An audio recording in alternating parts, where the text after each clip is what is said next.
Bienvenidos una vez más a Sin Country Podcast. Este es el episodio número 5. No es una novedad para nadie decir que el 2020 fue el peor año de la historia reciente. El mundo sufrió política, social, cultural y económicamente, y el cine obviamente no fue una excepción. Las salas cerraron en todos lados. Muchas películas fueron postergadas y otras ni siquiera pudieron ser estrenadas en las salas de cine y salieron directamente a los servicios de streaming. Pero también gracias a esto pudimos tener festivales internacionales de gran prestigio en la comodidad de nuestro hogar. Como por ejemplo el Festival Internacional de Mar del Plata, el cual estuvo online de forma gratuita. En este pude ver muchísimas películas que me encantaron, que fueron diversas y de muchos géneros, buenísimas de todas partes del mundo, pero hubo una en especial que me sorprendió gratamente. Lo que vi en esta película me cautivó porque son 80 minutos de un thriller policial, un drama político, periodístico, de misterio, ciencia ficción, tiene conspiraciones, terror, una locura de mezcla de géneros, la cual necesita varios visionados para comprender todo lo que sucede. Porque cada idea tiene como un trabajo bastante minucioso, en el que se nota que hay un autor detrás de todo esto. Lo más increíble es que esta es una ópera prima y que es argentina. Y por suerte tengo el agrado de tener de invitado al director y guionista de Historia del Oculto. Así que con ustedes, Cristian Ponce. ¿Cómo anda, Fer? ¿Todo bien? Todo bien. Muchas gracias por estar acá con nosotros, Cristian. No, un gusto para mí. Estuve escuchando estos últimos días algunos de los episodios anteriores, así que muy, muy contento de formar parte. Bueno, muchísimas gracias. Buenísimo. Bueno, lo primero que quiero preguntarte es, esta película es rara, digamos, en el sentido de que en Argentina no se suele ver este tipo de cine. Entonces, quiero saber cómo este guión que escribiste llega a tener una financiación para poder hacerse, y encima siendo una primera película. La película es autofinanciada. Digamos, no. Esto quizás responde a la pregunta de por qué no está en cines, por qué no está en Cinear y qué sé yo. Es una película que no fue financiada por el Inca, sino que la gestionamos a partir del ingreso que llegó desde Netflix, pero no para hacer esta película, sino a cambio de los derechos durante el contrato que tenemos por 3 años de La Frecuencia Kirlian, que es una producción anterior que habíamos hecho, que también había escrito y dirigido yo. Y bueno, nada, con ese ingreso, en vez de gastarlo en viajes y lujos, hicimos mi primer largometraje. Así que nada, es autogestivo en el sentido de los equipos que se alquilaron, los decorados, ese tipo de cosas. Después es un poco una coproducción de todos y todas los que participaron detrás y delante de cámara, porque nadie cobró. No. Ni los actores, ni el equipo técnico. Wow. Nada, fue ir reuniendo un grupo, hablándole de la película, que se interesaran y que todos tuvieran también que me parece que es lo que pasa mucho en este tipo de producciones, en las que todos se ponen la película al hombro. Claro. Un poco que todos tuvieran la oportunidad de lucirse. Si bien yo estaba ahí dirigiendo y tratando de reunir y compaginar de alguna manera todas esas miradas que se iban sumando, que en realidad es algo que pasa en todas las películas. Sí. En ocasiones así como esta, estás en la obligación de darle especial atención, digamos, a todas las sugerencias, nada, me parece una ridiculez de todas maneras el director autor que dice no, que esta es mi película, qué sé yo, pero en casos así, en la que prácticamente todos eran productores, qué bien. Van haciendo una cosa que es muy, muy especial y única. Bueno, igual buenísimo eso, porque es como una idea, bueno, yo he hecho cortometrajes nada más, pero también es más o menos similar, en el que todo el mundo está trabajando como si fuera parte, bueno, es parte, obviamente, pero con mucha más dedicación, digamos. O, sí, lo que decís, que se ponen la peli en el hombro. Sí, Se pone la peli en el hombro. fue durante mucho tiempo, porque íbamos a tener una preproducción muy corta y después terminó siendo bastante larga. Pero bueno, la aprovechamos para reunirnos muchas veces con los y las cabezas de equipo. Compartimos muchos referentes, vimos fotos, vimos películas. Incluso después de que durante el rodaje iban saliendo cosas. Después del rodaje también, cuando estuvimos en la etapa de postproducción, que esta película en realidad no es que tiene grandes efectos, pero sí para... los tiene. Claro, son como efectos invisibles o para lograr la textura de la imagen, que era muy específico lo que yo quería. Sí. Pero bueno, obviamente a partir de lo que yo quería, después salieron otras cosas a partir de lo que sumó el equipo, lo mismo en montaje. El guión era más largo de lo que montamos, pero después también agregamos otras cosas que no se habían grabado originalmente. Es todo un proceso súper vivo, digamos, y nada, puede salir muy mal también, pero en nuestro caso... Pero salió muy bien. En nuestro caso, mira, yo sinceramente la película no la veo desde noviembre del año pasado.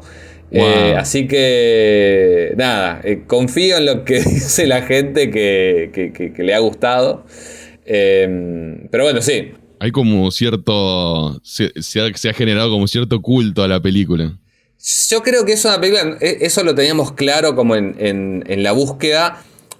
Sabíamos que la plata que teníamos para producir no era mucha, entonces necesitábamos que de alguna manera la película dejara una marca en el espectador, aunque sea, pensamos cómo se la va a contar una persona a otra.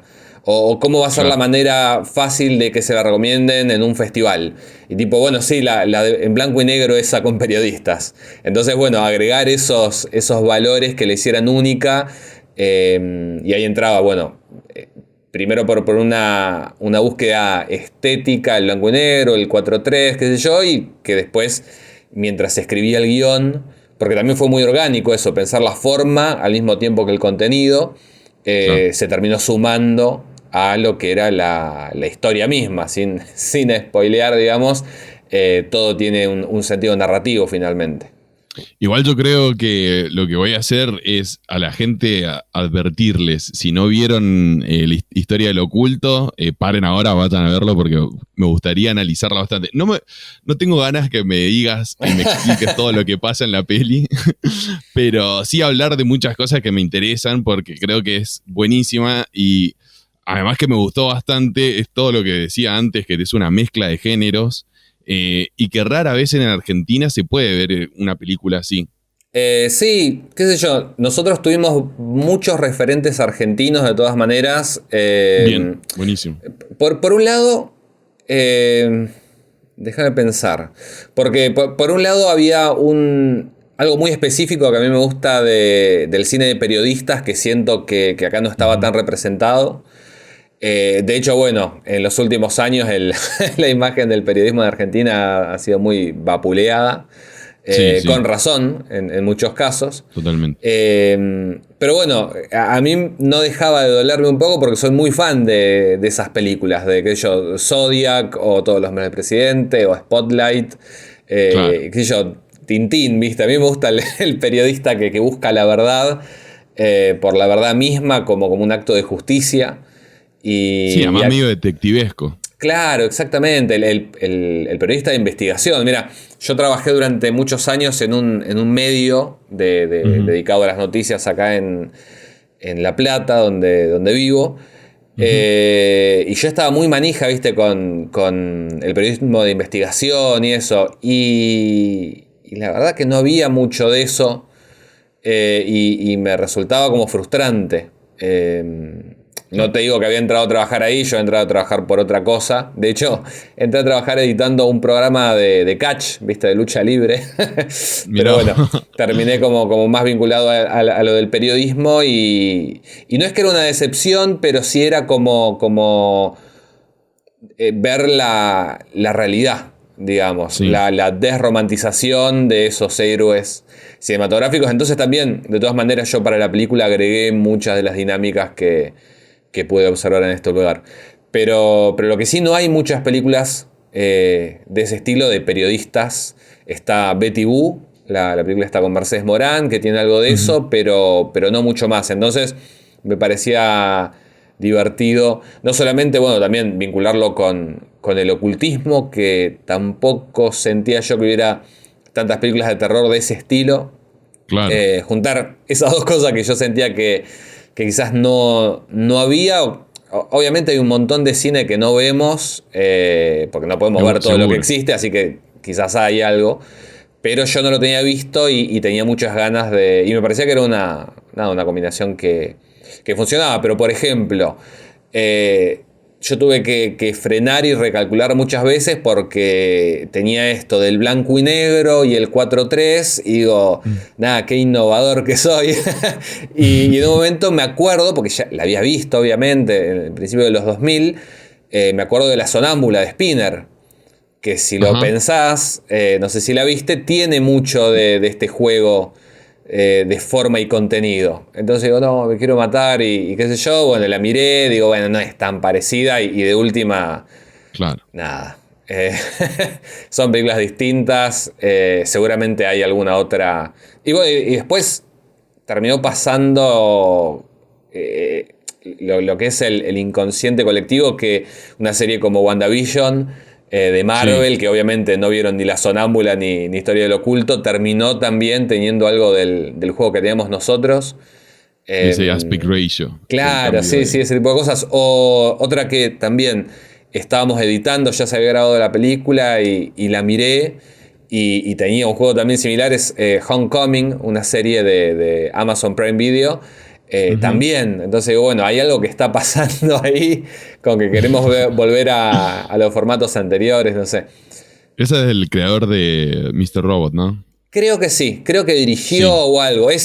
También, yo no lo había visto y flasheé porque tiene mucho de esto de conspiraciones, Claro. me gustó mucho, pero bueno, el momento en el que cambia vamos a confiar que la gente que está escuchando esto ya la vio la película, porque tampoco si no van a entender nada.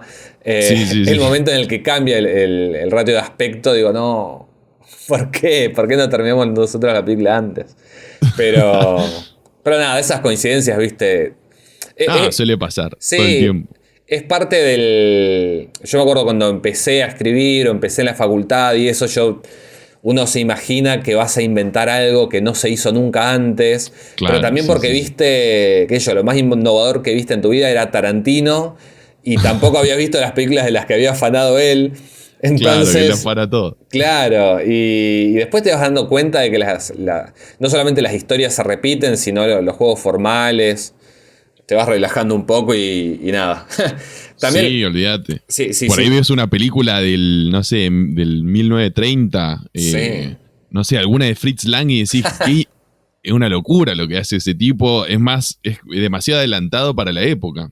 Tal cual. Sí, hay cosas perdidas. Yo hace un par de días vi una que se llama Eye of the Demon o Eye of the Devil, no recuerdo. Una de MGM, pero que transcurre en Inglaterra. Está Sharon Tate, Deborah Kerr. Bien. Es una película como súper desconocida que se adelantó a Wickerman, a El bebé de Rosemary. Y es un flash Bien. esa película. Te la recomiendo porque Qué bueno. es una película que estaba en una discusión con un amigo. A él le parecía como muy tosca, como medio hecha a las apuradas. Y yo le decía, yo no sé si está mal hecha, pero que esté hecha así de esta manera, y lo vas a entender cuando la veas.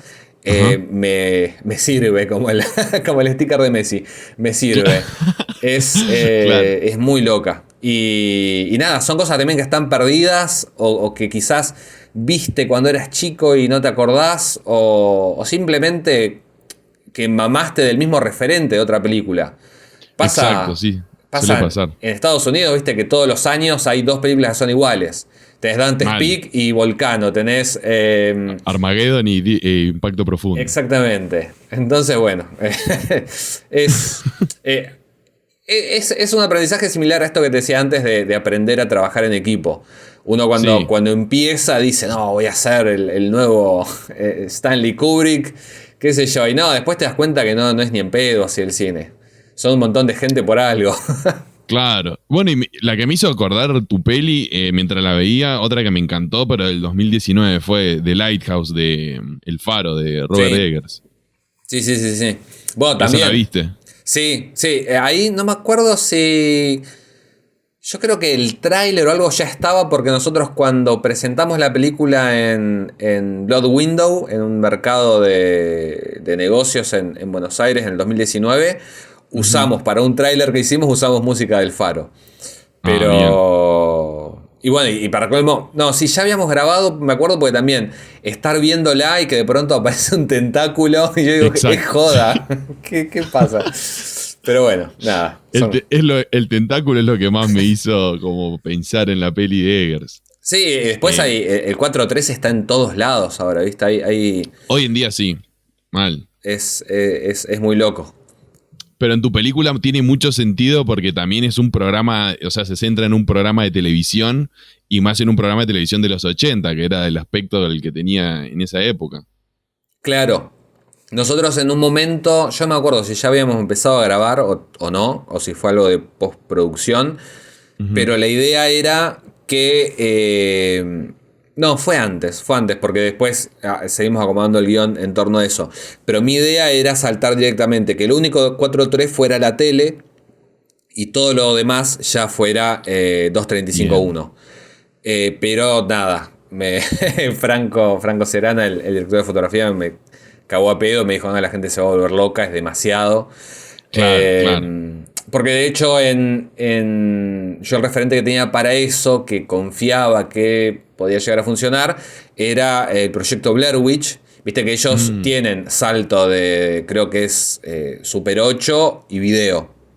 Claro, sí. Pero los dos formatos son cuadrados, solo que el video es un poquito más chico. Y de hecho, una vez que se edita para hogar, digamos, en video, DVD o Blu-ray, creo que están al mismo tamaño. En el cine se notaba un poquito más la diferencia y acá nada, bien, solamente el cambio de textura. Sí, igual también pasan en las de Nolan, que por ahí cuando están en IMAX se cambia así el aspecto. Sí. Se va para arriba todo. Y es brusco. Sí, qué sé yo creo que si... hay una película también que... Tengo una nebulosa, pues fue tan larga la postproducción, o fue durante todo el año pasado, y el rodaje fue todo el anterior casi, pero otra película que hacía un juego y que ahí era completamente imperceptible, de manera consciente al menos, hasta que te enterabas, no sé si la viste, Viene de Noche, una película que es así medio como pandémica. Sí, me gustó muchísimo esa peli. Y viste que es como que lo que viene de noche es la fiebre. Y los personajes empiezan a flashear, la empiezan a pasar mal porque hay como una gripe, como un COVID. No, la paranoia encima que tiene esa película. Pero lo que pasa, que no sé si te diste cuenta, que se va cerrando. Se va cerrando, claro. Se va haciendo más wide, pero muy, muy, muy despacio. Claro. Y de pronto, cuando cambia... Es el transcurso de toda la peli. Y yo no sé si en el transcurso de toda la peli o incluso durante secuencias, tipo a lo largo de la noche. Yo creo que por ahí de pronto es de día y tenés un plano súper iluminado y ahí aprovechan, pues ya tenés el impacto de la luz, el cambio de luz y aprovechan y lo abren un toque. Pero, claro, lo resetean. Pero es muy flashero y son cosas que en nuestro caso es como más evidente y es medio como un truquito. Bueno, igual... Lo que me pasó a mí, yo la vi 2 veces en el primer día porque me quedé pensando un montón. Y como dije, la necesito volver a ver porque hay como muchos mensajes y detalles que están ahí. Y por ahí los dicen, pero viste como uno está pensando en esto, en lo otro, como que lo pasa por alto. Recién ahora, la tercera vez que la vi, me di cuenta del cambio del aspecto en las partes que hablan de los flashbacks del brujo. Del brujo que lo encontraron ahí en el puerto. O sea, recién la tercera vez me di cuenta, porque estaba como muy prestando atención a todo. Porque eso es lo que tiene la película también, que es como que necesitas prestarle atención a cada cosa que se habla, a cada cosa que hacen, lo que está pasando fuera de campo, los sonidos, o sea, tiene un montón de información. Sí, nosotros fue una gran preocupación, digamos, nosotros teníamos muchísima información que en el guión estaba dada y que sentíamos que tenía que estar porque es otro de los traumas del realizador, que la película no se entienda, ¿viste? Y con el tiempo también empezás a decir, bueno, capaz que no hace falta que se entienda. No, claro. Porque si vas por el lado de la percepción o incluso más divertido, porque lo que hicimos después en montaje fue sacar pedazos muy grandes de información que se decía y decir, bueno, algo se tiene que entender con esto.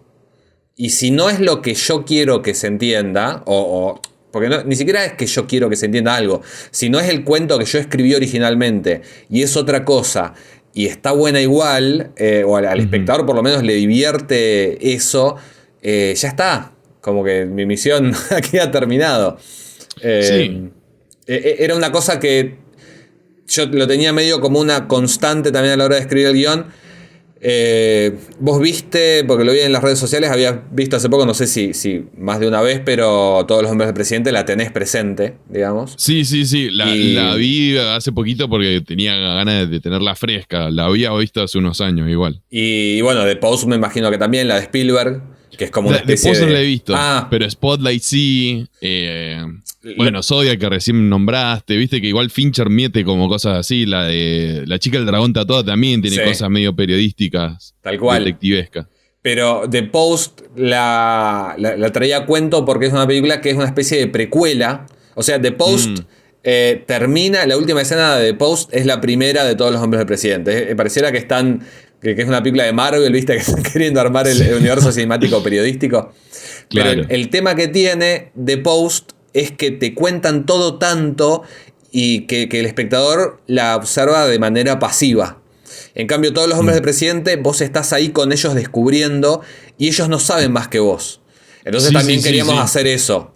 Y como al final de la película los periodistas tampoco es que resolvieron demasiado y en el último plano se nota que no entienden del todo lo que está pasando, también sentíamos que el espectador tenía que estar también en ese momento, decir qué carajo pasó y una vez que termina la película tratar de entenderlo, de charlarlo, de armarse su propia versión. Yo tengo una película, vos decías que viste esta 2 veces seguidas la primera vez que la viste. A mí me pasó eso hace 20 años con Donnie Darko, de Richard Kelly.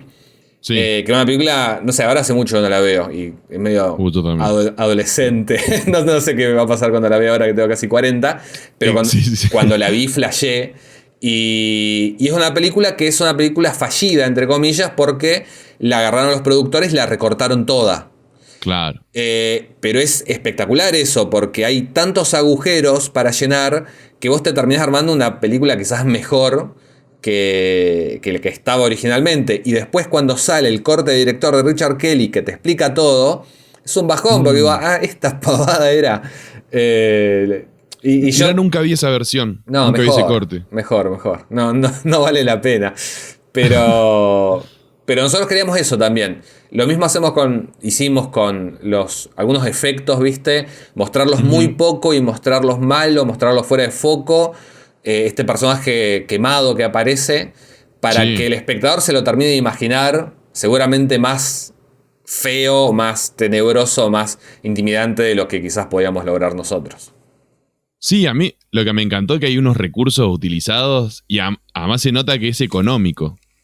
Es que sí. O sea, yo creo que nunca tuve tan en la cabeza lo económico a la hora de escribir un guión como ahora, con esta película. Bien.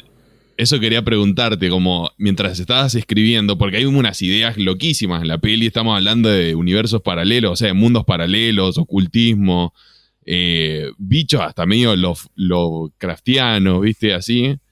Y digo, cuando estás escribiendo eso, ¿cómo se te ocurre pensando en el presupuesto? Porque además me estás diciendo que está autofinanciada, entonces, ¿cómo fuiste escribiéndolo y pensando en eso? Sí, la historia es de vuelta esto de que el contenido y la forma fueron evolucionando juntos. Ujú. Porque la idea de que fueran periodistas los que experimentaban esto, los que atravesaban esta situación y que la vieran desde el punto de vista de un periodista y no que yo de los Warren del Conjuro. Claro. Ellos van a utilizar esas herramientas, no es que se van a poner a hacer un exorcismo ni nada por el estilo. También nos permitía desde la forma ser mucho más austeros y secos. Entonces, por ejemplo, el referente que tuvimos nosotros para la forma, si bien desde el contenido hay mucho del bebé de Rosemary, por ejemplo, Sí, desde la forma fue un documental que se llama Salesman sobre vendedores de Biblias. ujú, Porque la idea era hacer algo, nada, viste estos documentales observacionales que el que está haciendo el sonido es también el director y es la única claro. persona que está ahí ajena como para no romper esa burbuja. Entonces también eso nos permitió hacerla más barata porque hay pocos planos, pocas puestas de cámara que responden a la lógica de película de terror también. La cámara Sí, siempre, si no está a la altura de la mirada de ellos, la cámara se mueve, es un observacionista, digamos. Solamente en el pasillo, viste, que hay unas apariciones extrañas, que sé yo, cuando aparece el personaje la primera vez. sí, sí, sí. Ahí dijimos, Ahí me bueno, asusté una banda. ahí dijimos, hoy vamos a hacer planos de película de terror y nos van a Ujú. llevar todo el día. Y después el resto de las jornadas era nada, es una cámara que está ahí. Ustedes, a los actores, olvídense de la cámara. Y al camarógrafo también. Nada, vos buscá, llegá tarde, viste, como si realmente estuvieras ahí. Pero bueno, siendo uno más de ellos, no alguien con la cabeza seteada en película de terror. Claro, además está resuelto todo mucho en pocos planos. Hay como puestas en cámara, puestas de escena, en escena que son como todos los personajes en el mismo plano, o hay muchos paneos que están buenísimos, como que le da una cierta dinámica, y por ahí hay unos zoom-ins que te mete tensión a morir. Sí, sí, sí, sí. Ya te digo, era lenguaje documental. Termina siendo Claro, por eso. Eran cosas que nos arriesgábamos a que si no funcionaba, la gente que la viera se iba a comer un embole terrible. Pero eran cosas que decíamos, vamos sumando. Que no sea solamente la película de terror, sino película de sí, terror con periodistas. Bueno, pero también en blanco y negro, pero también con lenguaje documental. Como hacerlo claro. el Frankenstein más distinto y específico posible, porque es muy difícil difundir cualquier cosa, ¿viste? Es muy difícil quedar en festivales, es muy difícil Sí, difundir sí, sí. cualquier cosa, entonces si ya hay una cosa que es muy parecida a la tuya, se empieza a mezclar, digamos, se empieza a acabar como un ruido y nosotros necesitamos eso, hacerla única, que sea muy fácil que alguien se la recomendara a otra persona y que Claro. pudiera indicarle cosas específicas. Que tampoco es un culto a lo único y lo original, porque ya te estoy diciendo, salió todo referentes a otras cosas casi. Pero sí hacer una combinación que tuviera un gusto propio y identificable. Y es arriesgado hacer eso, porque por ahí uno piensa, a ver, uno como realizador dice, bueno, a mí me gustan estos géneros y empiezo a meterlos en el guión y a mezclar, a mezclar, a mezclar, te termina saliendo una mezcolanza que puede funcionar muy mal o muy bien, es como está ahí. He visto películas que intentan meter varias ideas, varios géneros y termina saliendo algo que no se entiende nada. Lo tuyo pareciera que se mezcla a la perfección entre todo, porque además tiene esto de que vos lo estás viendo y estás medio como en la cabeza de detective de querer ir descubriendo también, o no, va por acá, va por allá, ¿no? Eso es lo que me pasó con la peli. Sí, ya te digo, aparentemente funciona, pero nosotros desde el rodaje, te diría desde que empezamos a revisar el guión, que fue en 2018, fines del 2018 lo escribí. Hasta que empezamos a ver la reacción de la gente en los festivales, y bueno, ahora que está pirateada, qué sé yo, esperemos que se estrene legalmente en algún momento de alguna manera. Hasta que empezamos a ver la reacción de la gente y ver que le gustaba, nada, tuvimos muchísimas dudas. A nosotros nos gustaba, a nosotros nos encantaba, pero bueno, es como tener un hijo feo, ¿viste? Para vos es lindo, pero andás a ver cómo le va en la vida después. Mal, y además lo que trata, porque en Argentina casi siempre se hacen películas de la dictadura, de las Malvinas, de esta época de los 80, casi siempre hay muchísimas de esas películas, pero siempre desde el lado hiperrealista, o medio basado en hechos reales, ¿no? Y como que la tuya trata de esos temas, pero nunca los menciona o se siente que es real. Aunque sí tiene toques de realismo, pero es como fantástico, tiene terror, ciencia ficción, temas así muy de género. Sí, lo que pasa con los temas en la película es que fueron muy inconscientes de alguna manera. Nosotros cuando estábamos grabando la película nos cayó la ficha en el momento que están ahí haciendo el ritual ¿viste? Con las raíces.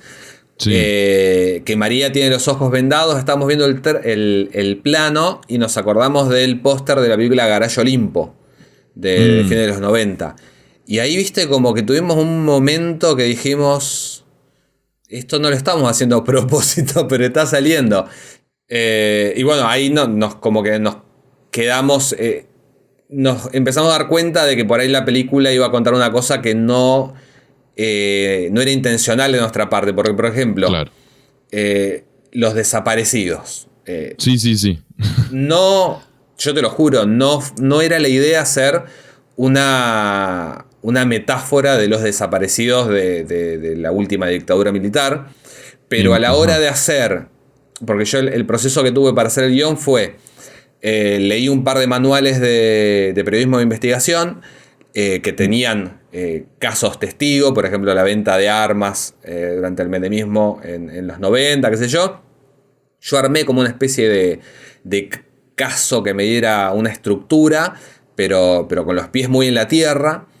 Y después empecé a cambiar los elementos por otros del género fantástico. Entonces, si a un tipo lo habían matado, en el caso realista, digamos, que yo había armado, bueno, ¿qué haría un brujo? No alcanza con matar a alguien. Y no, lo desaparece de la realidad.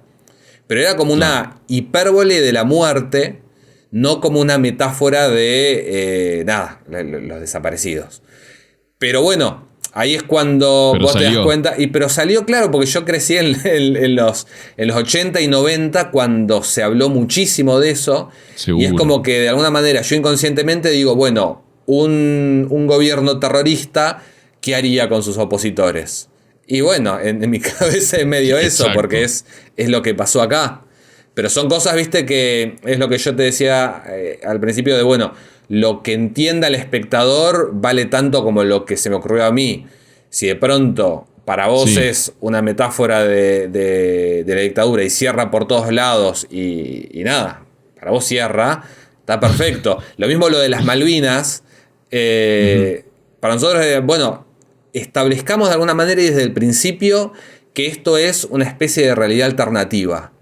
¿Y cuál es la espina más hundida que tiene Argentina, qué sé yo? Y bueno, claro. Los 80, y es algo que cualquier argentino va a entender que no jamás hubo turismo de ese estilo, y menos en el 87. Entonces, bueno, pongamos esto, establezcámoslo. Pero después terminó también yendo para el lado de la dictadura en la lectura de un montón de gente, así que nada, uno hace la película que puede y después la película, nada, sigue creciendo y tiene su propia vida también. Eso es fantástico, porque es como que la gente se está generando todo eso y por ahí no era tu intención, pero igual puede que inconscientemente sí lo haya sido. ¿Qué sé yo? Mira, ahí la nombraron mucho durante la difusión que tuvo la película, Mariana Enríquez.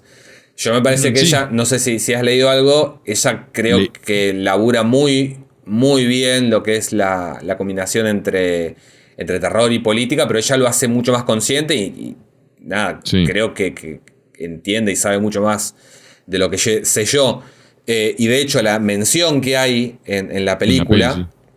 fue no una coincidencia, pero fue prácticamente el libro que yo tenía en la computadora al lado mientras estaba escribiendo. Originalmente iba a ser El mal menor, que era un libro que estaba leyendo cuando empecé a escribir la película. El libro ese no me gustó, que ahora sale una película incluso con Handler, que es adaptación de ese libro. Pero cuestión que cuando reescribo, había pasado a las cosas que perdimos en el fuego. Pongo Sí. ese libro, pero no pensando en un paralelismo, ni mucho menos. Que nada, por no pensar, porque si lo pensás 2 segundos, ahí hay un cuento también que también es medio Lovecraftiano con actualidad argentina. Hay un montón de puntos en común. Sí, sí. Pero lo más loco, que también me di cuenta después y que fue un completo accidente, es que justamente el libro se llama Las cosas que perdimos en el fuego.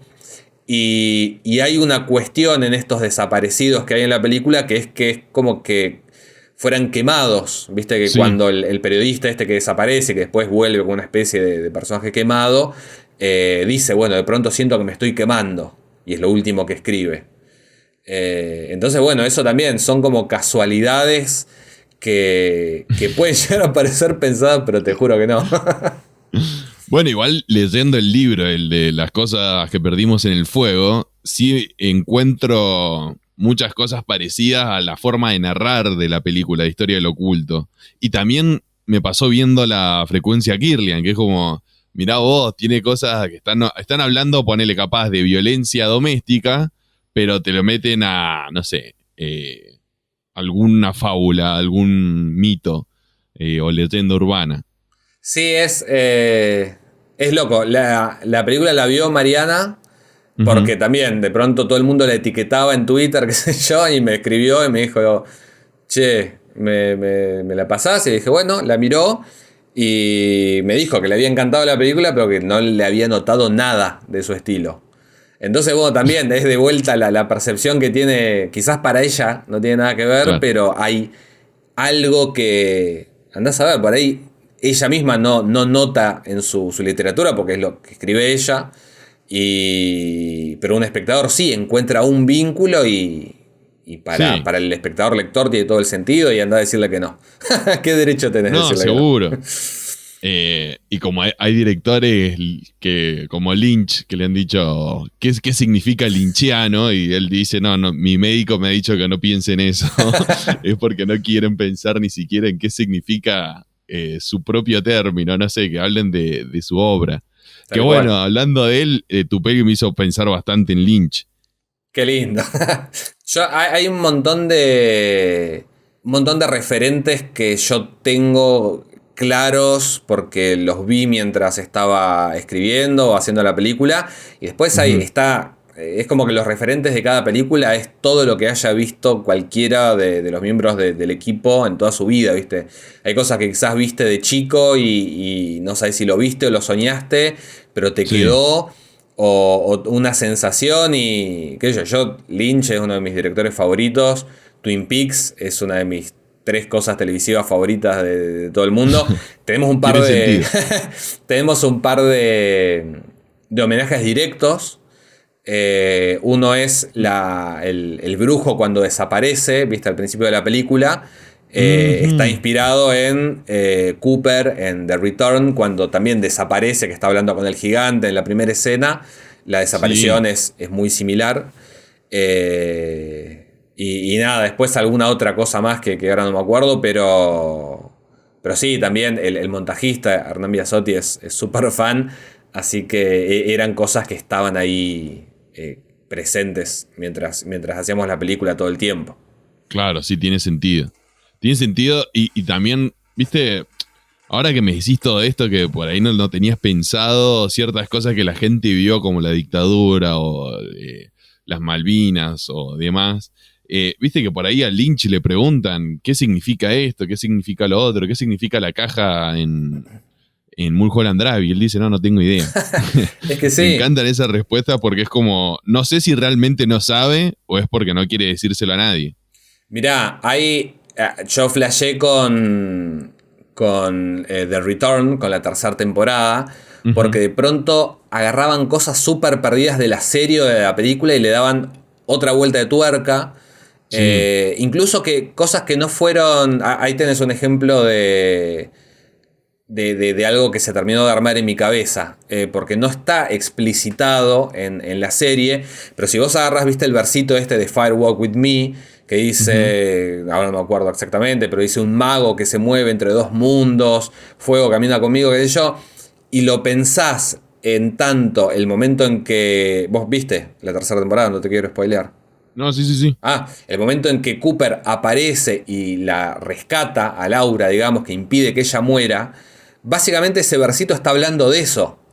Exacto. Y sí. para mí ni en pedo lo pensaron que iba a haber viajes en el tiempo cuando hicieron la primera temporada, pero son Pero cosas... hermoso cómo lo conecta. Claro, al final de todo termina teniendo sentido y garpa como loco. Ayer un amigo la había vuelto a ver la película, Historia del Oculto, y me decía, no, hay una cosa que yo no termino de entender, es por qué si Natalia, el personaje este que anda con el teléfono público, qué sé yo, si hizo todo lo que hizo, ¿por qué al final se tapa los oídos?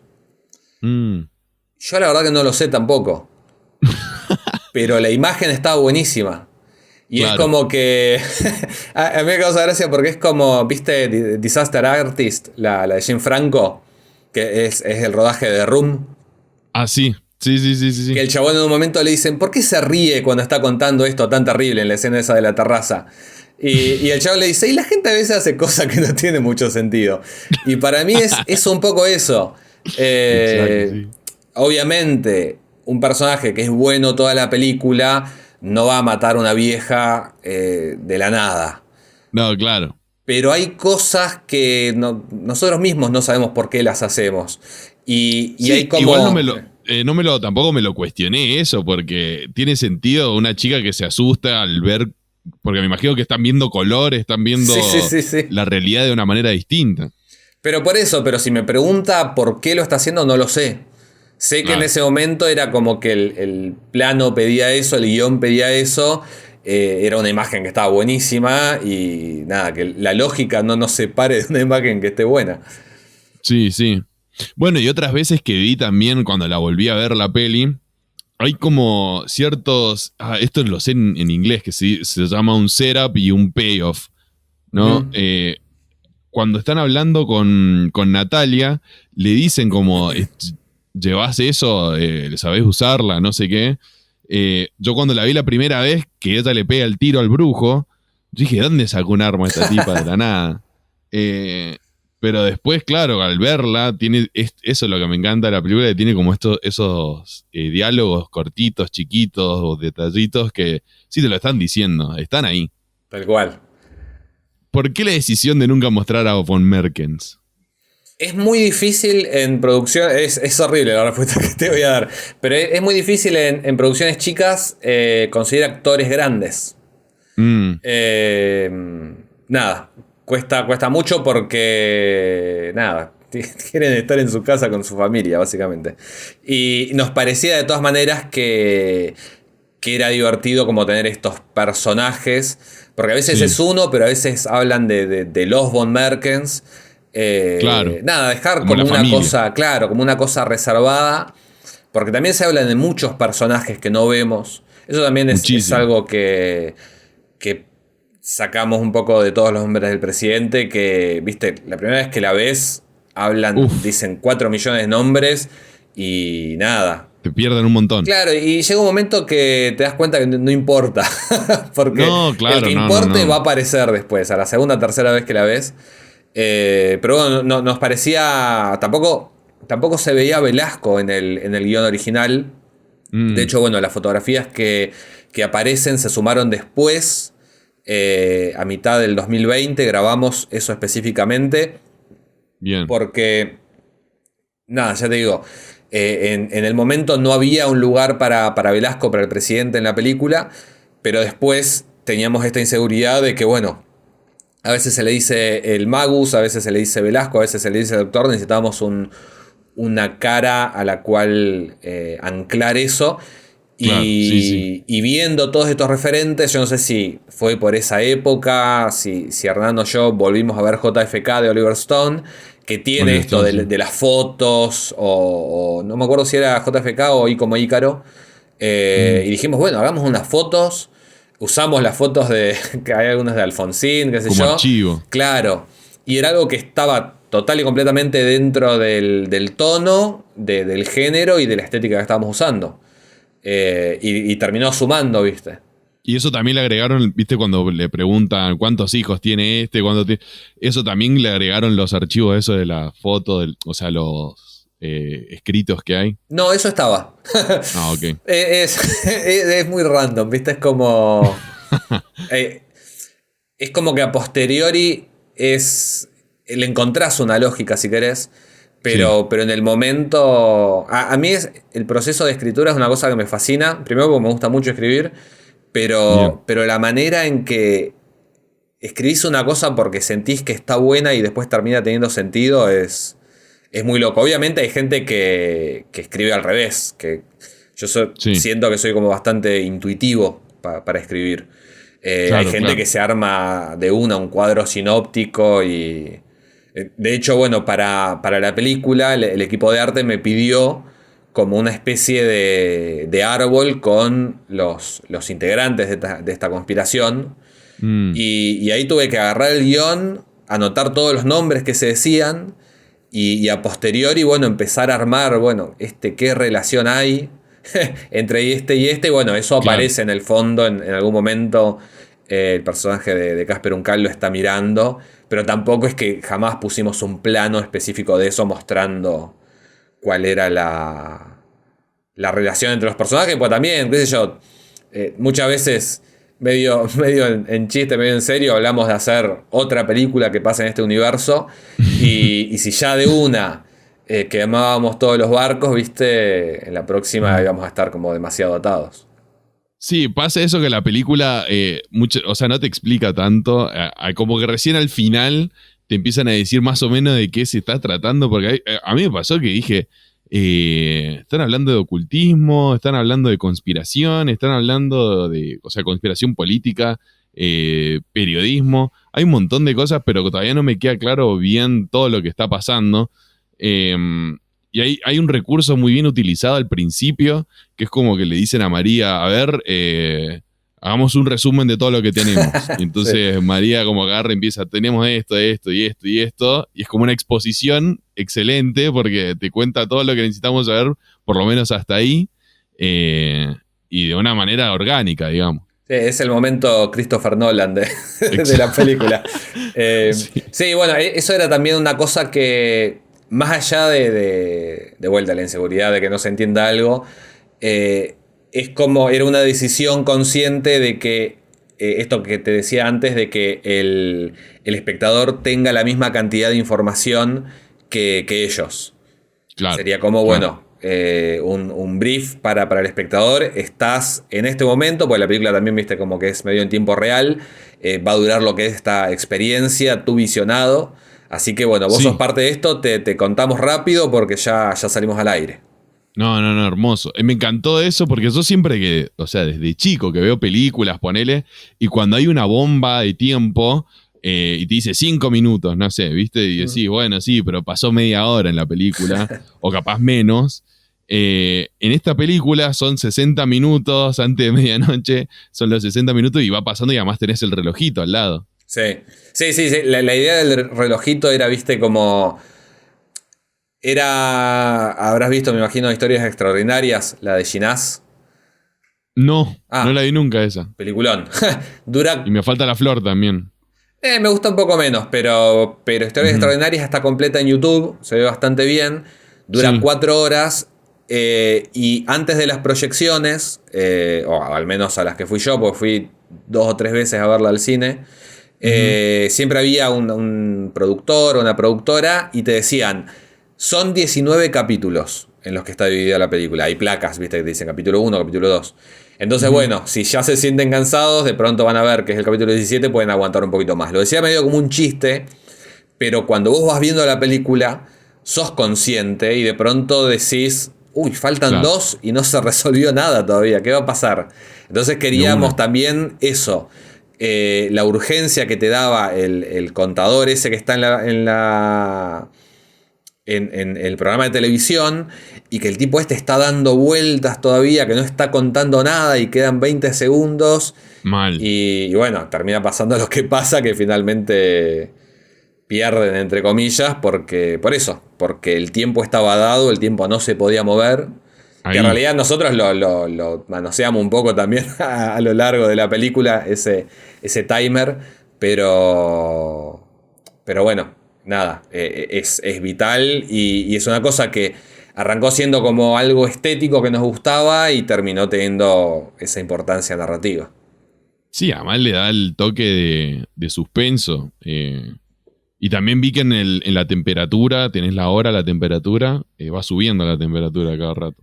Sí, esa no pensamos que se iba a notar, pero se notó. Pensamos que iba a ser mucho más sutil. Yo igual porque le presté atención. Le presté mucha atención a eso. No, pero hubo gente que nos dijo, no, y lo de la temperatura. Y de hecho, todo lo que es las gráficas del programa y eso fue de las primeras cosas que hicimos. Que de hecho, bueno, también varios de los efectos los hice yo, los fuimos repartiendo entre nosotros. Y yo lo hice, saqué el render y me olvidé. Y una vez que se estrenó la película, que yo no me acuerdo si fue en Mar del Plata o algo así, que alguien puso un comentario, no, y lo de la temperatura. Y yo te juro me había olvidado de eso. Y decía, ¿qué pasa con la temperatura? Pero bueno, son tantos detalles y cositas que por eso, son cosas que por ahí las sumamos en postproducción, o fue una idea que salió en un momento en rodaje y la activás ahí y por ahí, posta que después te olvidás. Había cosas en el montaje que al ver las diferentes tomas, nosotros teníamos como una planilla en la que decía, nada, esta es la toma buena, pero de pronto había como decisiones que nos mirábamos con Hernán y decíamos, ¿acá qué habremos querido hacer? No porque estuviera mal, pero porque había una cosa que era ponerle muy distinta a todo lo demás. Claro. Y había pasado un tiempo, especialmente para lo que era el interior de la casa. Lo de la televisión lo editamos ahí al toque porque tenía que estar en el televisor de la casa. Entonces se hizo rápido. Pero es una cosa tan contingente, un rodaje y una producción de una peli, viste, que... Sí, y yo que tengo mala memoria, que nada, realmente hay... Y hace mucho que no la veo la película... Hay cosas que en su momento las haces y que tienen sentido y que por ahí después las ves vos mismo y cobran otro sentido. Claro, no, sí. Me suele pasar, y además porque yo soy el editor y estás, viste, cuando si estás editando estás ahí adelante y no tenés como otra visión, entonces estás... no, hay cosas que no te das cuenta. No, yo en general soy como... O sea... tengo como dos modos. En modo como analista, por ahí si me pongo a desglosar algo, entre lo que encontrás realmente y lo que te inventás, podés sacar un montón de jugo. Pero en mis visionados pasivos, digamos, de que me pongo a mirar una película para mirar una película, soy bastante poco detallista. Entonces por eso también las puedo disfrutar muchas veces y voy descubriendo cosas que no es que se me pasaron, sino que nada, o sea, pasaron al lado mío y no las advertí. Y me ha pasado con esta propia película. Así que... Mal, sí. ¿Cuántos días fue de filmación? Fueron 3 de la televisión, 8 de la casa y creo que 3 más de exteriores, entre lo de Natalia con el teléfono y bueno, el puerto, lo que está ahí en el prólogo. Pero sí, fue poco tiempo. Después alguna cosa que se hizo a último momento, como detalles de manos, cuando abre la pared, viste, y sale la luz roja, ese tipo de cosas. Claro. Pero sí, fue poco tiempo, grabando la mayoría de las veces de noche. Yo trabajaba de día en este lugar que te digo, en el portal de noticias, y a la noche era nada, esperar a que oscurezca, y a las 7 de la tarde empezar a grabar hasta las 2, 3 de la mañana más o menos. Y nada, y quedás bastante quemado. Así que por eso, si había cosas quizás en el rodaje que no... Me acuerdo la jornada más larga que tuvimos, hubo 2. La del plano de María que está hablando por teléfono, que es el plano de ese 6 minutos, que también, bueno, salió medio de los planos largos de todos los hombres del presidente. Claro, sí. Y después el plano del tentáculo, la escena esa del tentáculo. ¿Cómo hicieron ese tentáculo? Invocamos un demonio. No, con efectos de computadora, como diría. Pero se ve muy real, se ve muy bien. Sí, es como que es el $1 million shot. Es el plano más caro de toda la película. No, laburamos con gente que sabía. Y medio como que dijimos, bueno, es el único efecto que te vamos a pedir. Tenés como 3 meses para hacerlo. Y sí, la verdad que quedó muy bueno. Pero fue... Es que, a ver, a comparación de The Lighthouse, que también hay algo parecido, se ve ahí. Están ahí las dos. Hay una cosa que a mí me llama mucho la atención, que no sé el día que hagamos una película con plata cómo va a ser, pero hay algo que lo veo en general con películas de muchos colegas que han hecho películas independientes y que después pasaron al cine más industrial, que muchas veces las películas independientes se ven mejor porque hay como una...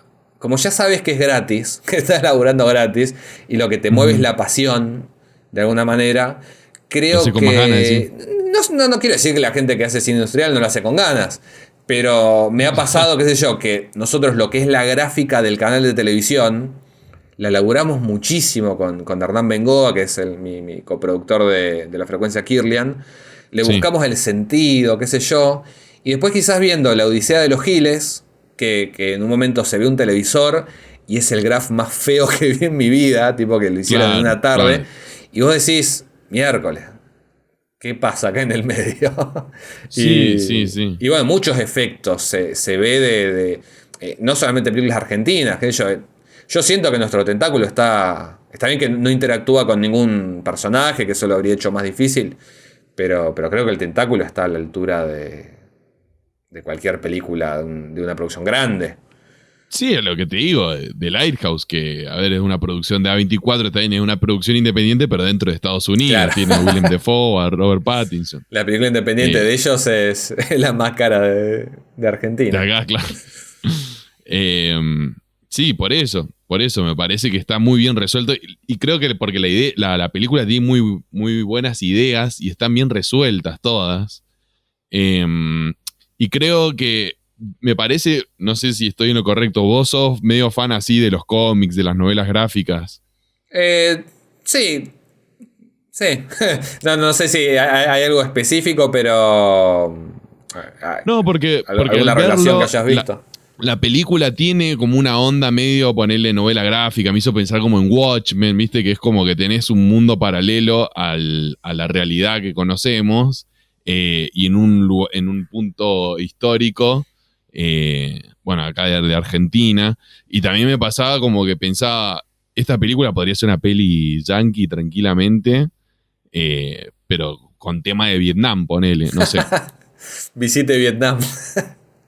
O sea, obviamente es Argentina, justo el otro día estaba leyendo una cosa de Charly García que decía Maradona es Maradona y Charly García es Charly García. Uno volvés a pensar qué pasaría si somos de otro país. Pero lo que pensaba era esto, que es como que las películas estas de periodistas, cuando las estás viendo decís, los chabones están tan metidos en el tema que parece que están salvando el mundo. No sé, en Spotlight, en Zodiac, parece que van a salvar el mundo o están haciendo algo muy grande y capaz de atrapar a un tipo, no sé. No sé si me explico con lo que te digo. En este caso había como un juego doble porque en realidad es ellos sienten que están haciendo algo importante por la pasión que tienen por su laburo, y después van descubriendo a lo largo de la película que realmente hay una especie de mundo en juego, digamos. Claro, eso es lo que tienen.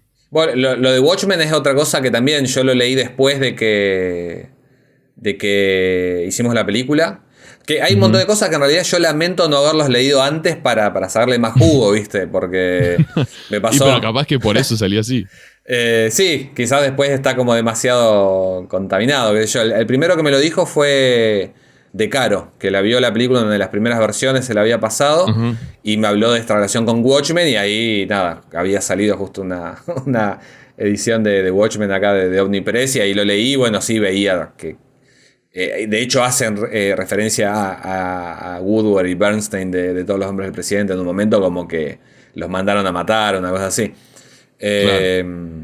Pero sí, hay un montón de cosas. Esto de lo que te decía de la baja definición de los personajes, de tratar de que se vea todo medio poco y medio mal, es una cosa que veníamos laburando desde la frecuencia Kirlian, que nada, le tiramos como un montón de filtros arriba como para que tengas medio que hacer fuerza para entender lo que hay en pantalla.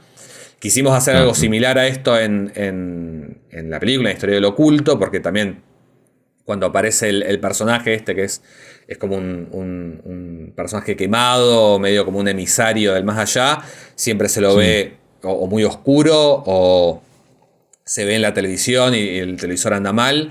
Y después de hacer la película, pude ver Lake Mungo, que si no la viste te la recomiendo muchísimo, una película australiana, que elabora esto mismo, de mostrarte imágenes de un supuesto fantasma, pero tienen tan mala calidad las imágenes que por obra y gracia de la pareidolia, que es esto que pasa en la cabeza cuando de pronto ves una casa y te parece que tiene una carita a la casa, viste, que le pones ojos a las ventanas y eso, bueno, terminás viendo en esos manchones, en esos píxeles, un fantasma más feo, más de vuelta intimidante del que realmente está en la imagen. Y digo, bueno, hubiera visto esta película antes, probablemente habría potenciado esto que intentamos hacer. Pero bueno, es todo un aprendizaje, qué sé yo.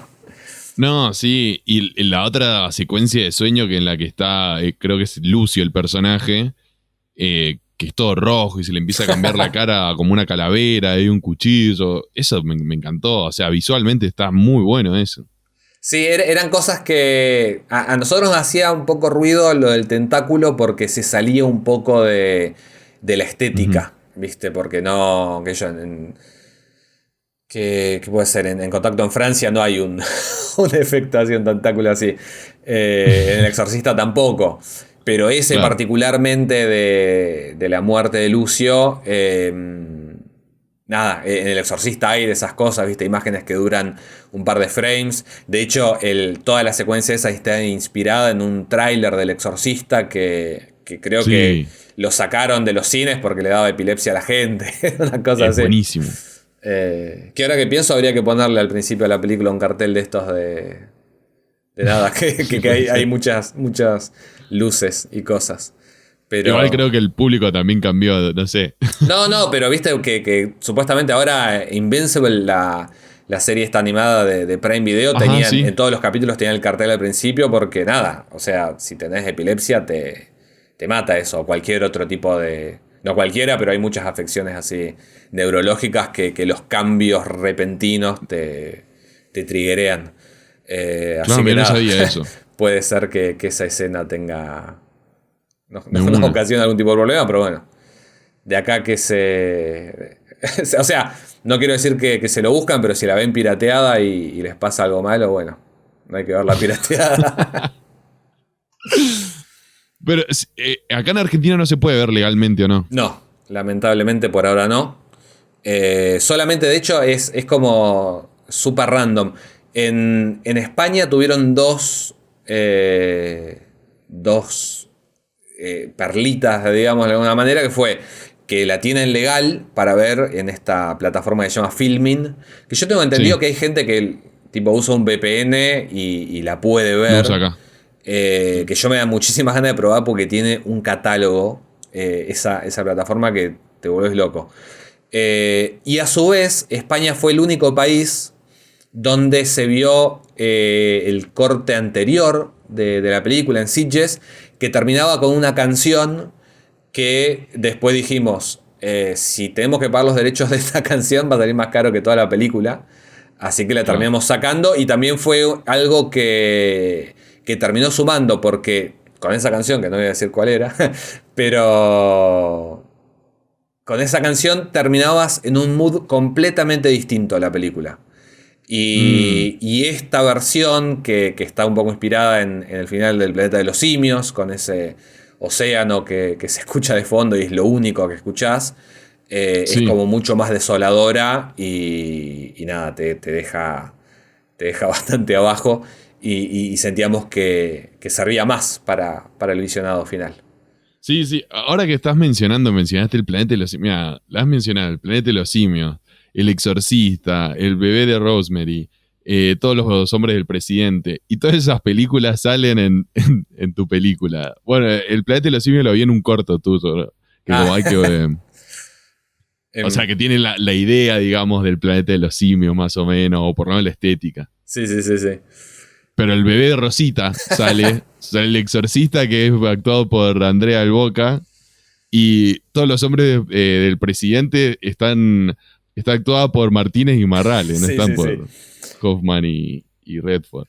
Sí, esas eran cosas que entre que nos causaba, viste, como el easter egg simplemente, o el chiste, pero también eran como hacerse cargo de las referencias.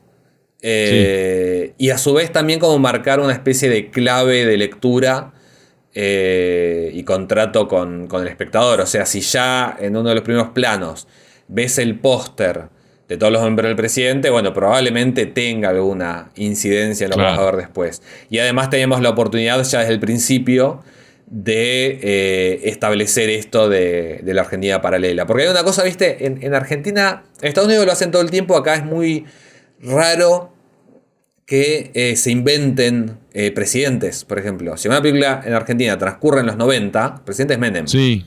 Corta. Entonces teníamos también como la inseguridad de qué iba a pasar si estábamos hablando de Argentina y el presidente Velasco. ¿Quién es? Entonces bueno, tratar de establecer al principio que la Argentina que están viendo en la película es otra cosa. Sí, total. Y eso, por eso mismo de lo que hemos estado hablando en el transcurso de todo el episodio, es que la película es bastante peculiar en el cine argentino, porque no sé, no tenemos tanta cultura de esto de, no sé, fantasmas tal vez sí, pero vampiros, hombres lobos, mitos urbanos, no sé. Que en esta peli, bueno, no tenés todo eso, pero tenés como conspiración, misterios, ciencia ficción, terror. Como que en un momento hablan de seres que vienen de otro mundo, y yo me imaginaba, no sé, unos bichos. Porque todo queda para la imaginación del espectador. Claro. Sí, hay cosas. Pasa que es muy difícil. Yo considero que nosotros tuvimos muchísima suerte con esta película. De que la gente la viera y se enganchara, pero de pronto hay, qué sé yo, películas como Muere Monstruo Muere, que tiene estos seres con tentáculos también, qué sé yo, hay un montón de películas. ¿Cómo se llama? El día trajo la oscuridad. Nada, hay un montón de películas de terror que están buenísimas, y nada, no hay difusión. Porque son películas que se estrenan en el Gomón. Ahora, por suerte, viste, ahora frenaron. Pero durante toda la pandemia tenemos los estrenos ahí en Cinear, que era una oportunidad única, porque antes, si no, era irte hasta, qué sé yo vivo acá en La Plata, irme a Buenos Aires exclusivamente a ver una película que solamente se iba a pasar en el Gomón, que es el cine, el kilómetro cero del Inca. Lo hice, pero tampoco lo podés hacer todas las semanas. No, además dura 1 o 2 semanas, ahí no claro. Duran tanto alguno. Y bueno, no sé si viste una película también que me gustó mucho, pero siento que la semana que se estrenó se habló de ella y después como que desapareció. Y creo de hecho que sigue en Cinear, es Al tercer día de Daniel de la Vega.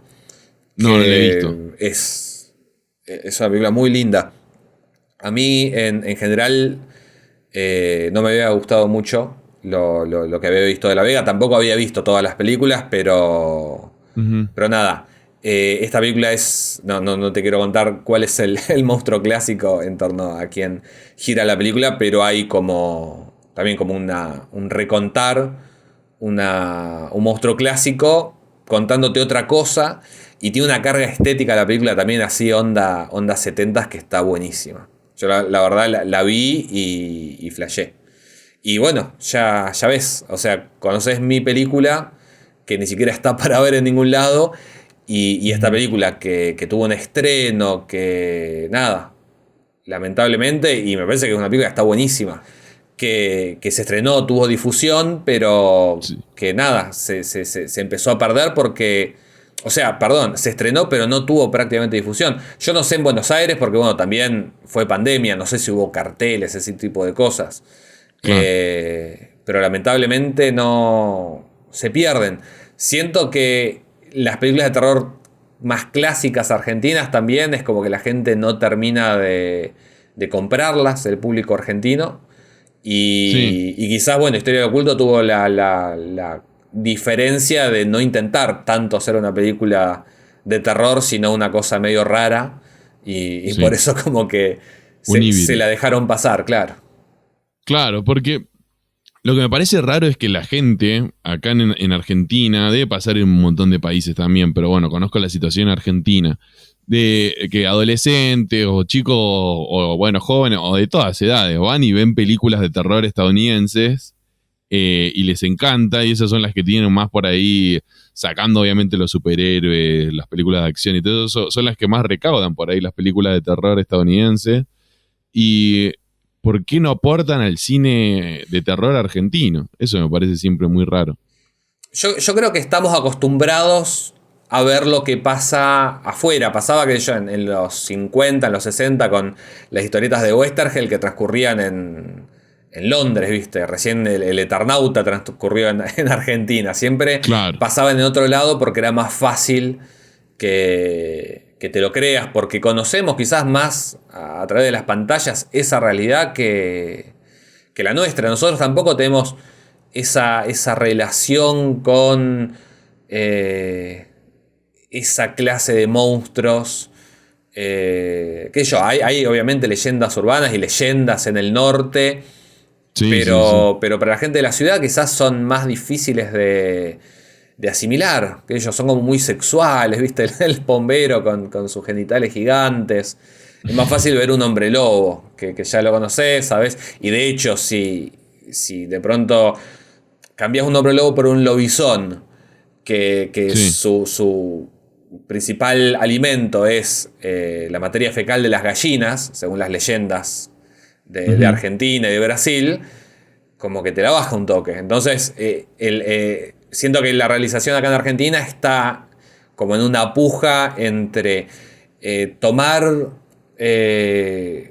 conceptos y monstruos de afuera, tratar de ponerlos acá y que funcionen, o tomar cosas que tienen que ver con la cultura argentina, de quizás Sí. pueblos originarios, y tratar de que funcione para la gente que las desconoce. Es muy difícil, no tenemos una tradición en la que pararnos como para arrancar a contar esas cosas. Hay un cortometraje, por ejemplo, muy bueno. Yo no me acuerdo si eran historias breves o era una tesis de la ENERC, que se llama Mm. Durazno. Está en la página de Cinear. Y es un tremendo folk horror argentino, porque te agarra las Mirá. tradiciones de Santiago del Estero, de la brujería, Sí, sí. y nada, es un cortometraje, dura 16 minutos y para mí es una lección, una clase de cómo hacer terror con los mitos argentinos. Pero nada, también ahí Claro. está, ¿viste? Nada. Yo, obviamente, si tuviera la fórmula, No, sí, seguro. sería millonario. No, pero es muy difícil. El público para mí es el misterio más grande de todos. Y ya te digo, a mí me sorprende mucho que Historia del Oculto haya funcionado tan bien. Me sorprendió en su momento también con La Frecuencia Kirlian. El público también que se enganchó. Nosotros La Frecuencia Kirlian siempre pensábamos que un adolescente iba a pasar por el costado porque teníamos referencias a un cine que era más de 30 años para arriba. Y sin embargo anduvo muy bien con chicos de secundaria, incluso con chicos más chicos que hicieron re fans. Y nada, es suerte también, es poder posicionarte con los medios que tengan. Nosotros con Historia del Oculto, no sé cómo llegó a vos, pero nosotros tuvimos la suerte o la ventaja en realidad de que Jorge, te lo resumo así nomás, puso tipo en Twitter, no, la película más ganas tengo de ver es Historia del Oculto. Jorge lo conozco hace 10 años casi. De hecho, bueno, Casper, que actúa en la película, es uno de sus mejores amigos. Y no sé, vos ponés en Twitter Historia del Oculto, el primer tweet que sale es de él porque tuvo como 20.000 me gusta y de ahí salió muchísimo del público que vio la película. Después que guste... Sí, muchísima gente lo vio por ahí. Que guste o no la película es otro tema. Pero el tema es ese, encontrar el público es dificilísimo. Vos podés hacer una cosa que esté buenísima, pero no la ve nadie y es lo mismo que nada. Con La Frecuencia Kirlian nos pasó eso también. La tuvimos 2 años online, no nos daba bola en ningún medio, mandábamos gacetilla, qué sé yo, a todos lados. Cuando pasa lo de Netflix, de pronto era una serie nueva y era la misma serie, ¿viste? Pero de pronto empezaron a salir reseñas en diarios y qué sé yo. Y nada, seguía siendo la misma serie, pero de pronto tenía no solamente otra difusión, sino entre 1.000.000 de comillas, como una especie de validación porque de pronto estaba Netflix ahí, claro. Son cosas... Sí, a mí me encantó La Frecuencia Kirlian. Que es más, hay como una mención en el libro de uno de los del escritor que está hablando, ¿no? Sí.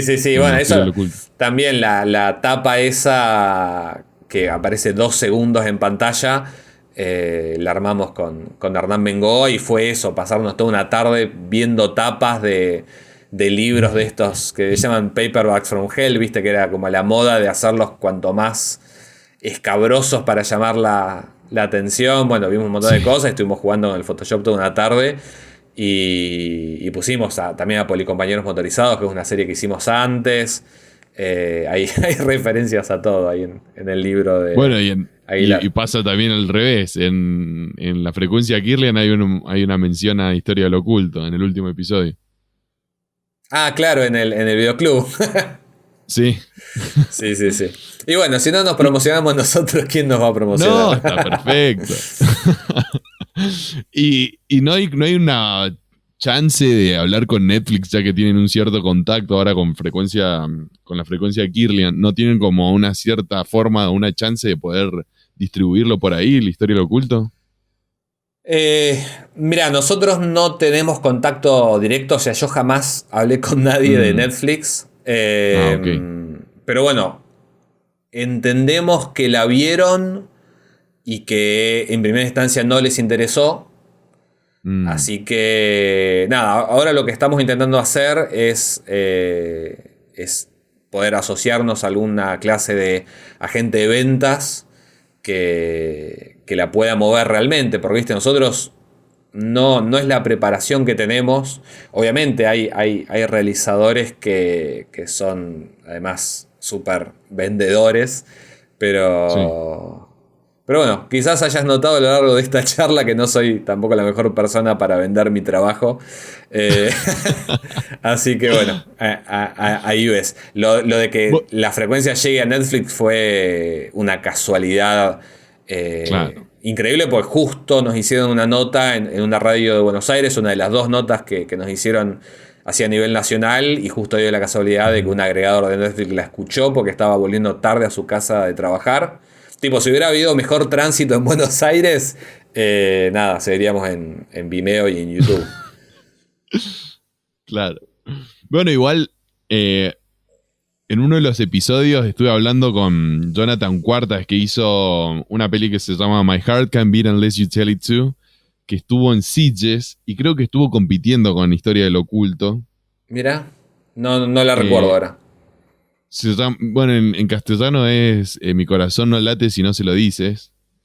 Y él también me estaba contando que el único lugar de distribución que tiene es en España por ahora. Y en Movistar Plus. Ah, mira. Y también está con lo mismo de no puede conseguir lugar para distribuirlo. Y eso es terrible. O sea, el otro día me dio tristeza eso, como poder hacer tu película y todo y no poder encontrar un lugar para distribuirlo, que la gente lo vea. Y aún así, si está en un servicio de streaming, ¿cuánta gente lo va a ver? Eso me parece un poco como desolador por ahí. Sí, Netflix, si no lo viste la primera semana, ya lo sepulta. Hay películas Claro. grandes y que están buenísimas que nada, duran eso, una semana. Nosotros con Kirlian lo que tuvimos suerte, entre comillas, es que no explotó la primera semana, sino que Ujú. es medio como como la curva del COVID, ¿viste? Es como que no hubo un pico, pero se mantuvo siempre. Y bueno, ahora ya van a ser 3 años que estamos ahí, pero que yo, el primer Sí, año y medio era constante, gente que la descubría qué bueno. por el boca a boca y fue creciendo un montón. Ayudó también que en Estados Unidos y eso está en inglés, doblado al Sí, inglés, y en Brasil también está en portugués, así que eso está en para... inglés, porque yo tengo Netflix en inglés y me metí el otro día a verla y está en inglés, o sea, doblada. Sí, y para colmo o sea, yo no escuché nada. Para que veas la relación que teníamos con Netflix, yo no escuché nada hasta que me la bajé por torrent el día que salió. Ahí pude escuchar las voces y supuestamente, yo no lo tengo mucho, pero el que hace la voz del locutor supuestamente es grosso.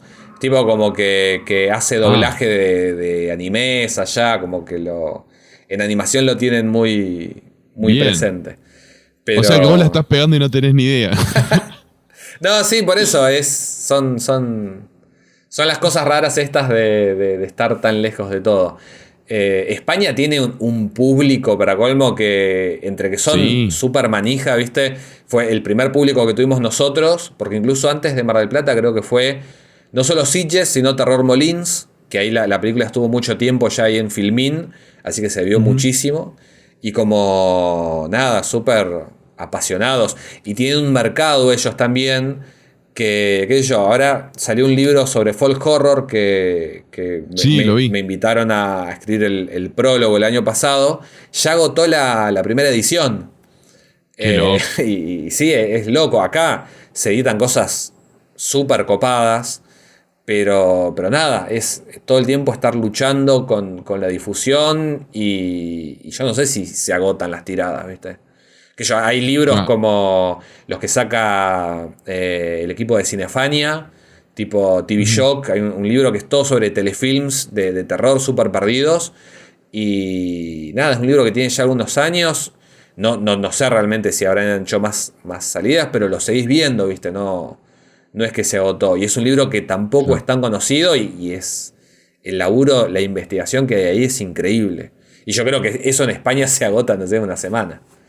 Mirá, ¿qué será? O sea, será también el consumo, no sé. No sé, viste que los españoles son de consumir bastante de todo. Bueno, y la cantidad de producciones que se hacen acá también.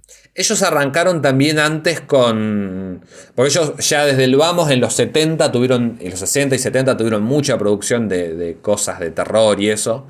Sí. Pero lo que nosotros tuvimos, el resurgimiento en el cine y eso en el 2006, que fue la primera Visitante de Invierno, fue la primera película, 2006 o 2007, primera película de terror argentina que se hacía tipo en 20 años.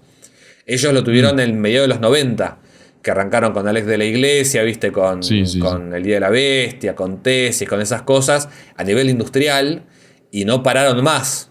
Entonces, bueno, qué sé yo, Claro. capaz que de acá a 20 años nosotros estemos nada, Ojalá. con un público. Yo siento que el público igual se acostumbró un poco más, acostumbró el oído a los diálogos, porque estaba siempre esto que generaba como un cringe para determinado público, de bueno, escuchar Sí. que actores argentinos corte polka estuvieran hablando de vampiros y hombres lobo. Pero creo que ese prejuicio se está venciendo de a poco. Pues también quizás hay películas que son más sinceras con esa herencia. Y nada, también internet, ¿viste? Hay muchas cosas que por ahí no son industriales, pero que salen y nos están como acostumbrando a ver otras cosas. O sea, ya la frecuencia Kirlian es una cosa como rarísima, super random, audios de radio, animados de terror. Y si la gente puede ver eso y engancharse con eso, creo que se puede enganchar con cualquier cosa a esta altura. Sí, además como que tenés de todo. Hay hombres lobo, hay vampiros que no son vampiros, tenés, no sé. Bueno, hay un montón, el slashers. Hay para todos los y gustos. cosas que sí son muy, muy del cine por ahí Hollywood, pero se siente, me siento, cuando lo estaba viendo, viste que lo está relatando todo el pibe, y es todo re argentino. No me sentí incómodo en ningún momento pensé, uy no, que cringe, nada, o sea, me encantó, la consumí como si fuese una serie yankee o de cualquier lado. Bueno, mira, hay otro ejemplo de una serie que quedó en el olvido, que de hecho está en este libro que te decía de Shock TV, es Ruta Misteriosa. Es una serie argentina que yo de mi la poca difusión que puedo llegar a darle, siempre trato de nombrarla.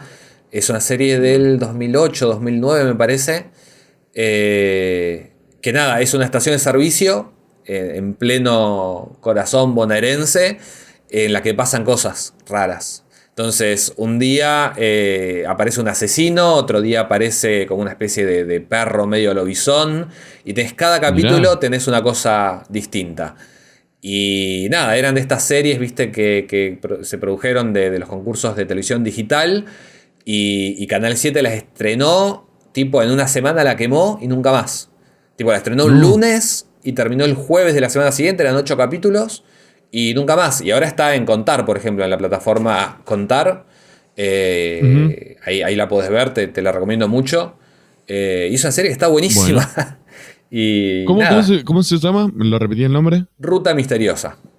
Ruta Misteriosa. Y bueno, tiene cosas de... No te la quiero spoilear, pero tiene un momento que es lo más Lynch que vi en la televisión argentina.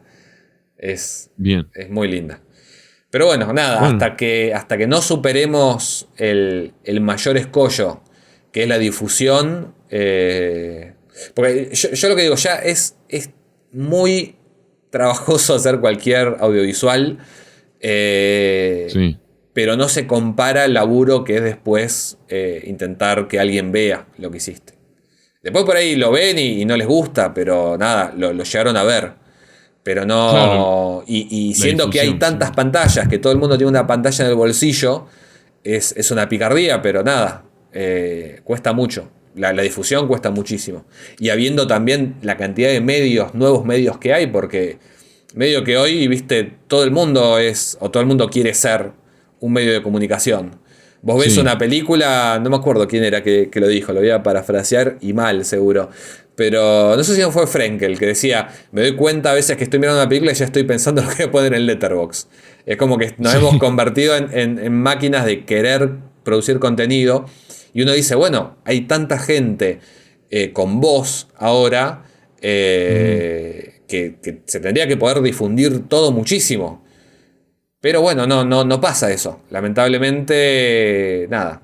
Es difundir las cosas que salen en Netflix. Es las cosas que ya vienen con un aparato de difusión. Obviamente que hay excepciones. Lo decía con Jorge, Eliana Aguilar, Fede Carestía, Agustín M. A nosotros nos dio también una mano gigante con la frecuencia en su momento. Pero son los menos. Pero por ahí Jorge te puede dar una mano con todo eso. Sí, pasa que yo con Jorge tengo... ya es como que ya gasté todos los cartuchos, ¿viste? Claro. Ya me da vergüenza, ¿viste? Es como ir a pedirle plata a mi madre. Pero creo que hasta hizo un listado de películas, de las mejores películas, no sé, del 2020, y me parece que Historia del Oculto estaba ahí. Sí, es que bueno, en realidad... confío que le gustó, él me dijo que le gustó mucho. Yo quiero creer que más allá de la amistad, nada, que ocupa ese lugar la película porque le gustó. Pero sí, Jorge, nada, tiene un poco el toque de Midas. Labura muchísimo, obviamente, está todo el tiempo viendo porquería y resumiendo, así que no es que es un chanta ni. No, pero el trabajo de edición que hace sí, y todo. es increíble. Yo tengo el privilegio de haber visto cómo evolucionó el laburo de él desde los primeros videos y las cosas que hace ahora están buenísimas. No, y la cantidad que lo sigue ahora, no sé, de tener más de 4 millones de suscriptores. Sí, es una locura. Pero bueno, muy, muy merecido. Yo suelo tener alguna clase de prejuicio, viste, con YouTube y con ese tipo de cosas. Pero nada, un prejuicio que como todos los prejuicios trato de superarlo porque está basado en la nada misma. Pero Jorge me parece un laburante de verdad y qué sé yo, tiene un público tan grande que obviamente dentro de ese público también sale gente que se queja por quejarse y bardea sin saber el laburo que tiene. Obvio, seguro. Pero eso pasa en todos lados, es como no te puedes estar preocupando tampoco por los que no te o sea, los que no le gusta lo que haces o lo que te critican, no sé. No, sí, se te endurece un toque la piel. Yo cuando. Nosotros con Tangram, desde la primera cosa que hicimos, fue Un Año Sin Televisión, que es una serie web que hicimos hace 10 años ya. Siempre subimos todo a las redes, enseguida, ¿viste? Sí. Siempre producíamos para YouTube. Y las veces que, tipo, los cortometrajes de historias breves y eso, tuvimos que esperar para subirlo, lo sufríamos mucho. Pero nunca tuvimos hasta la frecuencia Kirlian algo que se viera tanto y que por lo tanto también atrayera tantas críticas negativas, porque obviamente hay gente que le gusta y gente a la que no le gusta. Así que con la frecuencia, que para colmo era lo primero que yo hacía, que sentía como súper mío, porque bueno, ya había dirigido antes, escrito antes, pero medio un poco lo que yo quería hacer era la frecuencia Kirlian. Entonces después de tanto laburo, cuando por fin haces eso, y con Netflix especialmente, de pronto había, no sé, por un lado había gente en Rusia que lo doblaba tipo fan dub para subirlo a YouTube, sin cobrar, sin nada, porque les gustaba tanto. Y después había gente que te hacía una reseña que te destruía. Pero bueno, nada, son los gajes del oficio, digamos, y te tenés que acostumbrar a eso. Y nada, muchas veces hay críticas que son constructivas, otras que no. Saber también a cuál tenés que darle bola y a cuál no. Y no sé, una vez lo escuchaba Tarantino que decía que él fue a presentar Reservoir Dogs a Sundance y se metió, como no lo conocía nadie, como no sabía nadie quién era, él se empezó a meter entre la gente a escuchar lo que hablaban de la película. Y había unas personas hablando de una secuencia, creo que era la secuencia de la oreja, y habían personas diciendo, no, qué increíble los recursos que utiliza, me encanta cómo lo filmó con la música, bla, bla, bla. Estaban toda la gente re emocionada. Y después se metió en otro grupo de gente que estaban criticando la película, pero mal. Justo la misma secuencia, diciendo que era horrible, que eso no era cine, que no sé qué. Y ahí dice, me di cuenta que en este laburo, en este trabajo, va a pasar esto todo el tiempo. Por la misma cosa hay gente que te va a odiar y otra gente que te va a amar. Es que sí, y es lo que decís vos, por la misma escena. Claro. En redes o en Letterboxd, ¿viste? Es como que siempre estamos mirando cada vez que suena una reseña nueva. Y pasa mucho eso, que yo con el registro de los actores, hay mucha gente que el mismo actor, hay gente que lo ama y gente que lo odia. Y es muy loco eso. Sí, que yo hoy escuchaba otro podcast, estaba escuchando el Quémese después de escuchar de King Kong. Y King Kong versus Godzilla. No podía creer que les haya gustado esa película. No solo eso, sino que todas las cosas que a mí me habían molestado, ellos las veían como algo que estaba buenísimo. Y obviamente me pasó exactamente como es lo maravilloso de esto también, que laburamos un poco con la percepción, ¿viste? Es muy loco. Sí. Bueno, no lo escuchaba Lumet, que también, que creo que tu peli tiene cosas de Network de Lumet. Y sí, o sea, no sé si conscientemente, pero sí, Network me encanta, así que puede ser. Buenísima, es buenísima. Y Lumet decía, lo único que lo diferencia, hablaba de Kurosawa, y decía, lo único que lo diferencia de los otros directores es su gusto. Tenía buen gusto, listo. Es que sí, es que muchas veces ves, ¿cuántas veces vemos la misma película hecha por diferentes personas y una es una obra maestra y la otra es una paparruchada? Que yo, bueno, claro. Kong vs Godzilla, ponele que podés entender, verlo, la expectativa, lo lúdico, pero en otro podcast hablaban de la última película esta de Nicolas Cage, que pelea contra los muñecos, estos gigantes. Sí. Y también era un juego parecido al que hacían, de no, mirá qué bueno esto, pero esa ya sí me parece como mucho más indefendible. Pero bueno, nada, son ¿Es gustos. el de Calori? No voy a promocionar. Hay algunos que quiero admitir que escucho y otros que no. Porque sí, creo que todos estos días estuve escuchando lo que vos estás diciendo. Pero bueno, Cristian, creo que hablamos bastante de la película y de muchas otras cosas. No sé si querías decir algo más. Te iba a pedir que me recomiendes películas, pero creo que recomendaste un montón y también series recomendaste. Sí, te vuelvo a recomendar esta, pero te la voy a recomendar mal porque no me acuerdo cómo se llama. Igual, yo creo que me seguís ahí en Letterboxd, creo que nos seguimos, así que yo cualquier cosa que le ponga de 4 estrellas para arriba la recomiendo. Fíjense de última, no sé si era Eye of the Demon o Eye of the Devil del 67. Bien. Peliculón, una película que llega un momento que no sabes si estás despierto o estás dormido. En el buen sentido. Buenísimo. Me encanta eso. Muy flashera. ¿Estás con algún nuevo proyecto? ¿Estás escribiendo algo? ¿Escribiste algo ya? Sí, o sea, yo tengo un proceso de escritura que es muy, muy largo en mi cabeza y llega un momento que me hace clic y me siento y lo escribo en un fin de semana. Historia del Oculto lo escribí en un fin de semana. Pero la estuve pensando 2 años.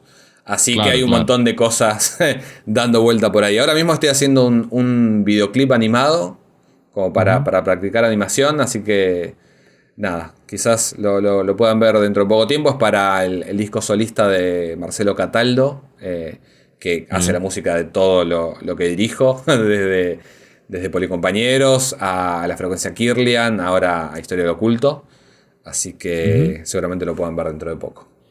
Nada, voy a estar esperando ansiosamente la próxima película que hagas. Yo también. La verdad que Historia del Oculto me gustó mucho, así que espero ver otra cosa tuya, así. Sí, es difícil. Este es un país de ópera primistas. Eso me lo dijeron en el segundo año de la facultad y me cagaron la vida para siempre. Pero si te fijas, es muy difícil. Es más difícil hacer la segunda película que la primera. Así que... Lo había escuchado eso, sí, es verdad.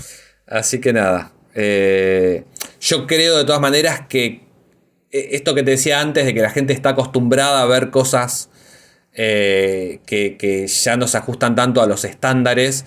En estos festivales que tuvimos la suerte de participar estos últimos meses, estaba lleno de películas animadas,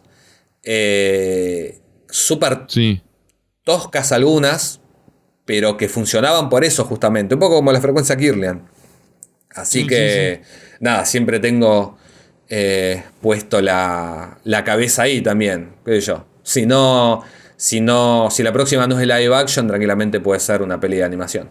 Claro, sí, porque también había escuchado que la Frecuencia Kirlian tenías ganas de hacer la live action, pero bueno, también por el presupuesto y todo eso terminó siendo animada. Exactamente. Pero bueno, en la animación también descubrí un montón de herramientas y posibilidades que son increíbles. Obviamente, soy animador con una formación que no es académica, sino de tropiezos y de ponchazos y de ir aprendiendo sobre la marcha. Y hay eso de que cualquier cosa se puede hacer en animación, bueno, no es mi caso porque no puedo hacer cualquier cosa que imagine, pero creo que sí. O sea, el hombre lobo ese que aparece, o los mosquitos gigantes que aparecen en Kirlian, difícilmente los podría hacer en live action, así que me abrió una puerta a algo que Una posibilidad que a mí lo que me interesa es poder hacer películas o series y nada, cuanto más herramientas tengas, más posibilidades de hacer las cosas tenés. Claro. Sí, una vez había visto a Satoshi Kon, que es el que hizo Perfect Blue, Sí. Paprika. Sí. Tremendo realizador, que tiene pocas películas. Pero él decía que no le interesaba hacer películas filmadas, o sea, live action, porque él podía editar, podía mezclar imágenes, todo con animación. Es que es muy flashero, o sea, tampoco es tan fácil, es una paja hacerlo, pero si vos tenés un crudo de rodaje y necesitas que el plano dure un poco más al principio, pero tenés la claqueta, no podés hacer, o necesitas que el paneo arranque desde antes. Claro. En animación lo podés hacer. En animación estás tocando, durante el montaje estás tocando la realidad de eso que estás montando.